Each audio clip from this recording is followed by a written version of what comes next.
Hi friends, பொதுவாக கல்யாணம் குழந்தைன்னு ஆகிறதுக்கு முன்னாடி வரைக்கும் வேலைக்கு போயிட்டு இருந்த எல்லா கேர்ள்ஸும் ஃபேஸ் பண்ணுற ஒரு விஷயம் குழந்தை பிறந்ததுக்கு அப்புறமா அகைன் ஒரு லாங் கேப்புக்கு அப்புறம் ஜாபில் ஜாயின் பண்ணுறது தான்.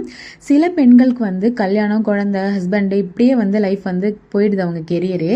இன்னும் சில பேருக்கு அவங்களோட விருப்பத்தை வீட்டில் சொல்லும் போது வீட்டில் ஃபஸ்ட்டு அப்போஸ் பண்ணாலும் அதுக்கப்புறம் அவங்களுக்கு விருப்பமே இருந்தாலும் சுற்றி உள்ள சிலர் என்ன நினைப்பாங்க, என்ன சொல்லுவாங்க அப்படின்ற ஒரு ரீசனுக்காகவே போகக்கூடாது, இல்லை வேண்டாம், குழந்தை பார்க்குறது தான் முக்கியம் அப்படின்னு சொல்லிடுவாங்க.